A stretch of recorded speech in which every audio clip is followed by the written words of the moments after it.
Good morning बच्चों।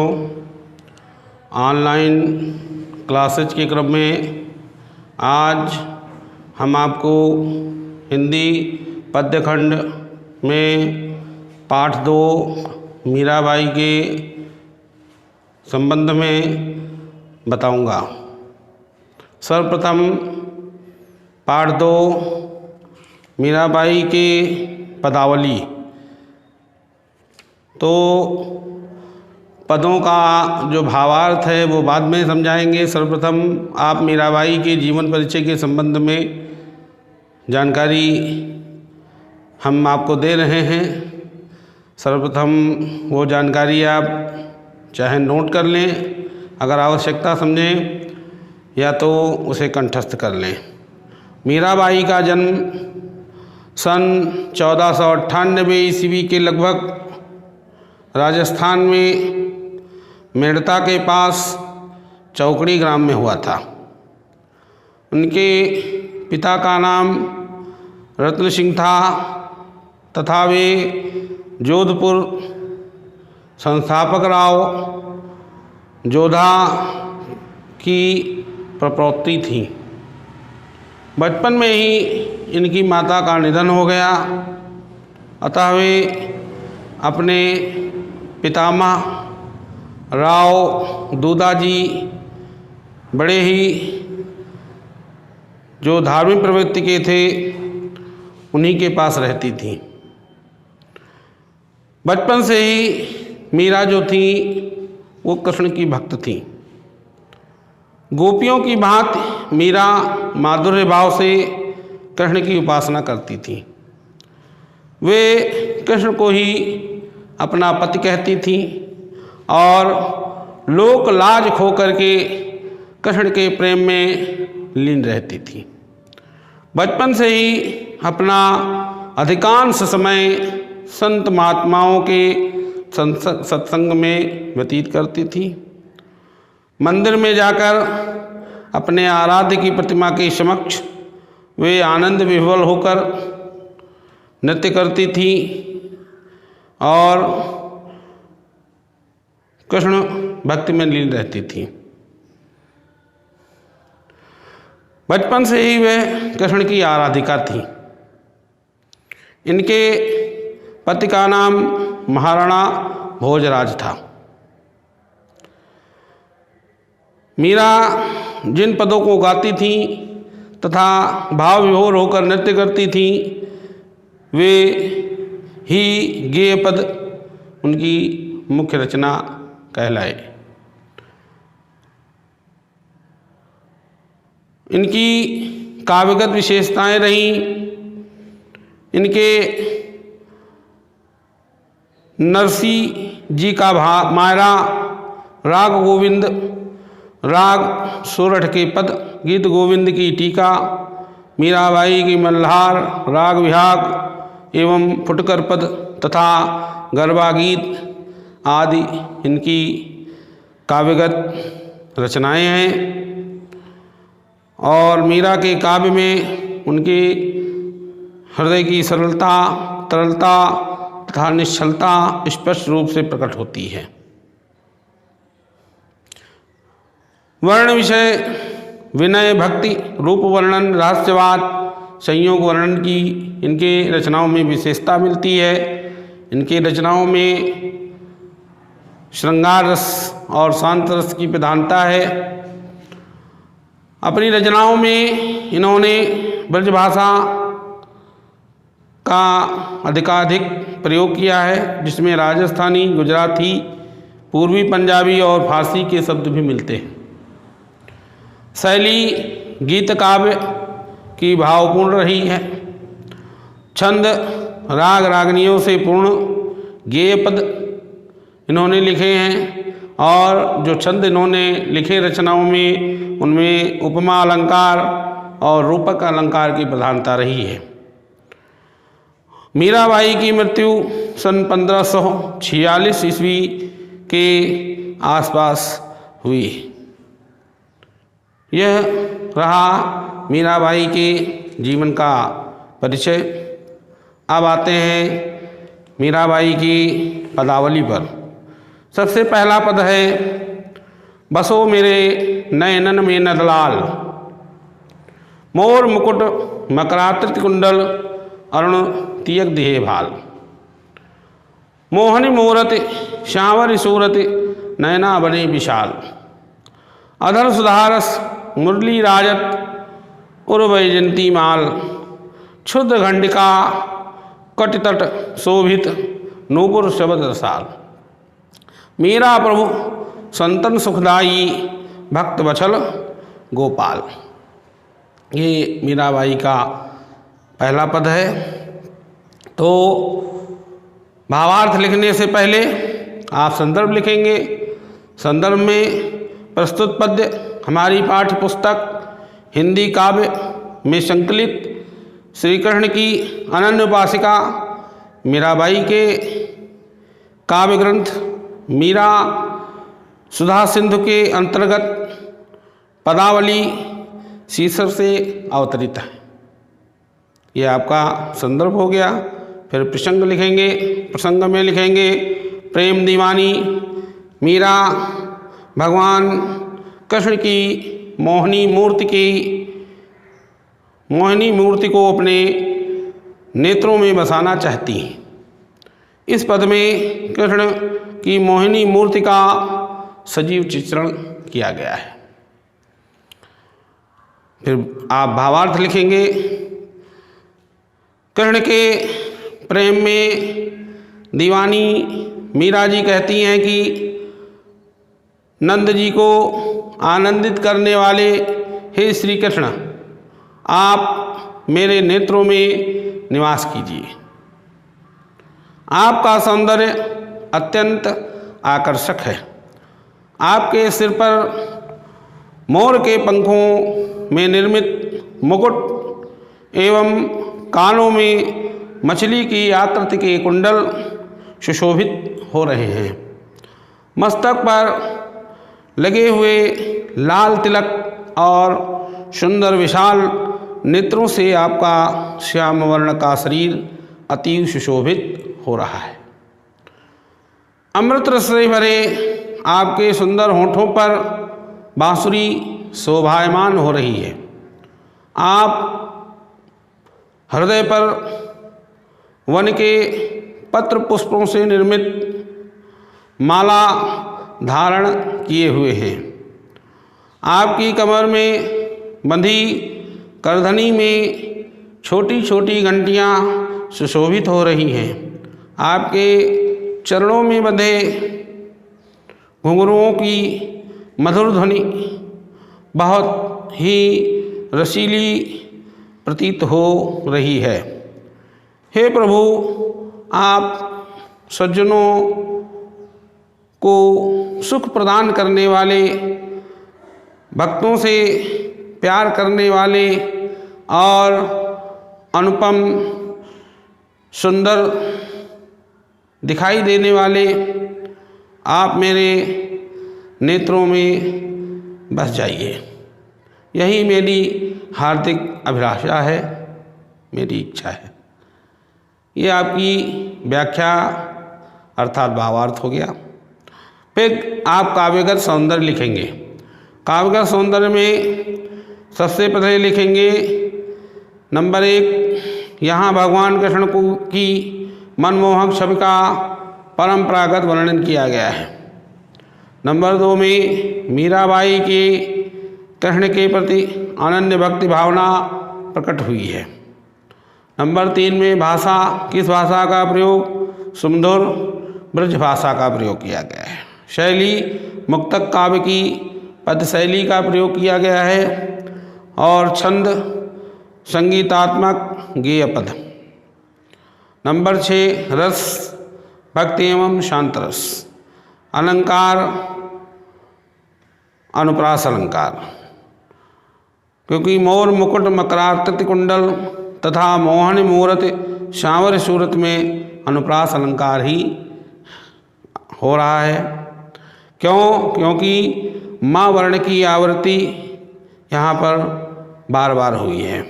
भाव साम्य, कविवर बिहारी भी मीरा की तरह कृष्ण के इस रूप को अपने मन में बसाना चाहते हैं।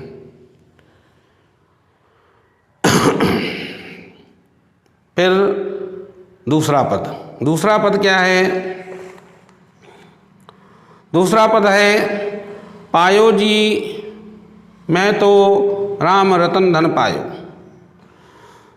वस्तु मोलक दी मेरे सतगुरु कृपा कर अपनायो। जन्म जन्म की पूंजी पाई जग में सभी खुआयो, खर्चे नहीं कोई चोर न लेवे दिन दिन बढ़त सवायो। सत की नाव खिवटिया सतगुरु भव सागर तर आयो, मीरा के प्रभु गिरधर नागर हरख हरख जस गायो। ये है दूसरा पद। तो दूसरे पद में सर्वप्रथम संदर्भ तो आपको बार बार नहीं लिखना है, संदर्भ हेडिंग डाल करके उपरोक्त माने आप पहले पद में लिख चुके हैं वही संदर्भ रहेगा। सभी पदों में प्रसंग बदल जाएगा। प्रसंग में लिखेंगे प्रस्तुत पद में मीराबाई भगवान राम के नाम के महत्व की चर्चा इस पद में करती हुई अपने मन के भावों को व्यक्त कर रही हैं। फिर आप लिखेंगे भावार्थ या व्याख्या। व्याख्या में लिखेंगे मैंने भगवान के नाम रूपी रत्न संपदा को प्राप्त कर लिया है। मेरे सच्चे गुरु ने यह अमूल्य वस्तु मुझ पर दया करके मुझे प्रदान की है। मैंने उसे अंगीकार कर लिया है। इस प्रकार मैंने गुरु दीक्षा के कारण कई जन्मों की संचित पूंजी अर्थात पुण्य फल प्राप्त कर ली है और संसार की सारी मोह मायाओं का त्याग कर दिया है। यह राम नाम की पूंजी ऐसी विचित्र है कि यह खर्च करने से कम नहीं होती है और न इसे चोर भी चुरा सकता है। यह दिन प्रतिदिन बढ़ती ही जाती है। मैंने इसी सत्य नाम ईश्वर का नाम रूपी जो ईश्वर के नाम रूपी नौका है उसी पर सवार होकर जिसके केवट स्वयं पालनहार भगवान सच्चिदानंद हैं, संसार रूपी सागर को मैंने उसी नाव पर बैठ करके पार कर लिया है। अंत में मीराबाई जी कहती हैं कि गिरधर नागर श्री कृष्ण भगवान ही एकमात्र मेरे स्वामी हैं। मैं प्रसन्न होकर उनका गुणगान कर रही हूँ। काव्यगर सौंदर्य में नंबर 1 पर लिखेंगे इस पद में भक्तिकालीन कवियों की परंपरा के अनुसार भगवान के नाम के महत्व को बतलाया गया है। नंबर 2 में मीरा कृष्ण की उपासिका हैं किंतु यहाँ राम रतन धन की चर्चा की गई है। यहाँ राम का तात्पर्य घट घट व्यापी राम से है। फिर नंबर 3 में अलंकार अनुप्रास और रूपक अलंकार है। भाषा राजस्थानी मिश्रित ब्रजभाषा का प्रयोग किया गया है। शैली मुक्तक तथा छंद गेय पद और रस शांत और भक्ति रस का प्रयोग किया गया है। अब अगला पद नंबर 3 मायरी मैं तो लियो गोविंद मोल। कोई कहे छाने कोई कहे चुपके लियोरी बजंता ढोल। कोई कहे मुँह कोई कहे सूंघो लियोरी तराजू तौल। कोई कहे कारो कोई कहे गोरो लियोरी अमोलक मोल। याही को सब जानत है लियोरी आँखी खोल। मीरा को प्रभु वर्षण दीन्यो पूर्व जन्म को कौल।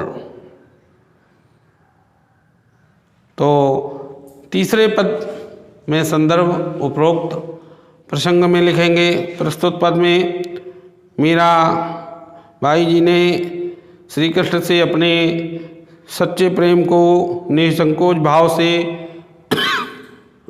स्वीकार करते हुए इसमें अपने भगवान गोविंद श्री कृष्ण के बारे में उन्होंने चर्चा की है, बताया है किस प्रकार से भगवान श्री कृष्ण को इन्होंने अपनाया है। फिर भावार्थ व्याख्या में क्या लिखेंगे। मीराबाई जी कहती हैं मैंने तो अपने गोविंद को मोल ले लिया है, अर्थात खरीद लिया है। लोग मेरे इस प्रेम व्यवहार पर नाना प्रकार के आक्षेप करते हैं, आरोप लगाते हैं। कोई कहता है कि मैंने श्री कृष्ण को छिप कर अपनाया है और कोई कहता है कि मैंने अपने चुपचाप प्रेम संबंध जोड़ा है, पर मैंने तो ढोल बजाकर सभी को बताकर उसे अपनाया है। कोई कहता है कि मेरा यह सौदा बड़ा महंगा है, कष्टदायक है, और कोई कहता है कि मैंने श्री कृष्ण को बड़े ही सस्ते में सहज प्रयत्न से पा लिया है, पर मैंने उसे सब प्रकार से परख कर हृदय रूपी तराजू पर तौल कर मोल लिया है। चाहे उसे कोई काला कहे, चाहे कोई गोरा कहे, मेरे लिए तो वह जैसा भी है अमूल्य है, क्योंकि उसे हृदय जैसी मूल्यवान वस्तु के बदले खरीदा गया है। सभी जानते हैं कि मीरा ने कृष्ण को आंख बंद करके अंधविश्वास में लिप्त होकर स्वीकार नहीं किया है। उसने तो आंखें खोलकर सब कुछ सोच समझकर उससे प्रीति का संबंध जोड़ा है। मीरा बाई जी कहती हैं कि मेरे प्रभु पूर्व जन्म से मेरे साथ वचनबद्ध हैं, अतः उन्होंने मुझे दर्शन देकर कृतार्थ कर दिया है। काव्यकर सौंदर्य में लिखेंगे नंबर 1 में मीरा और कृष्ण के पवित्र प्रेम बंधन की झांकी इस पद में साकार हुई है। नंबर 2 में भाषा सरस, सरल और मिश्रित शब्दावली युक्त ब्रजभाषा का प्रयोग किया गया है। शैली आत्म निवेदनात्मक, भावात्मक तथा व्यंग्यात्मक शैली का प्रयोग किया गया है। अनेक मुहावरों का भी इसमें सुंदर प्रयोग किया गया है। रस, भक्ति रस का प्रयोग किया गया है। गुण कौन सा है? प्रसाद और छंद गेय पद। ये हो गया आपका तीसरा पद। और अगला चौथा पद, मैं तो सांवरे के संग रांची, साज सिंगार बांध पग घुंघरू, लोक लाज तज नाची। गई कुमति लई साधु की संगति, भगत रूप भई सांची। गाय गाय हरि के गुण निस्दिन, काल ब्याल सुबाची। उड़ बिनु सब जग खारो लागत, और बात सब कांची। मीरा श्री गिरधन लाल सु, भगत रसीली जांची। चौथे पद में सर्वप्रथम संदर्भ में उपरोक्त, फिर प्रसंग में इस पद में मीरा भगवान कृष्ण के प्रेम में निमग्न होकर पूर्ण रूप से उन्हीं के रंग में रंग गई हैं। इसीलिए संसार की अन्य किसी वस्तु में उनका मन नहीं लगता है। यह है प्रसंग। फिर आप लिखेंगे भावार्थ या व्याख्या। भावार्थ में मीराबाई कहती हैं कि मैं तो सांवले कृष्ण के श्याम रंग में रंग गई हूँ, अर्थात उनके प्रेम में आत्मविभोर हो गई हूँ। मैंने तो लोक लाज को छोड़कर अपना पूरा श्रृंगार किया है और पैरों में घुंघरू बांधकर भगवान के प्रेम में मैं नाच भी रही हूँ। साधुओं की संगति से मेरे हृदय की सारी कालिमा मिट गई है और मेरी दुर्बुद्धि भी सद्बुद्धि में परिवर्तित हो गई है और मैं श्री कृष्ण की सच्ची भक्त बन गई हूँ। मैं प्रभु श्री कृष्ण का नित्य गुणगान करके काल रूपी सर्प के चंगुल से बच गई हूँ, अर्थात जब मैं जन्म मरण के चक्र से छूट गई हूँ, अब कृष्ण के बिना मुझे यह संसार निस्सार और सूना लगता है। अतः उनकी बातों के अलावा अन्य बातें हमें व्यर्थ लगती हैं। मीराबाई को केवल श्री कृष्ण की भक्ति में ही आनंद प्राप्त होता है, संसार की किसी अन्य वस्तु में नहीं। काव्यकर सौंदर्य में लिखेंगे, नंबर 1, श्री कृष्ण के प्रति मीरा की एकनिष्ठ भक्ति का सुंदर चित्रण किया गया है। नंबर 2, कृष्ण की दीवानी मीरा को उनके बिना यह संसार निस्सार और सूना प्रतीत होता है। भाषा राजस्थानी और मिश्रित ब्रज भाषा का प्रयोग किया गया है। शैली मुक्तक, छंद गेय पद और रस भक्ति और शांत रस का प्रयोग किया गया है। गुण माधुर्य, अलंकार, अनुप्रास और रूपक।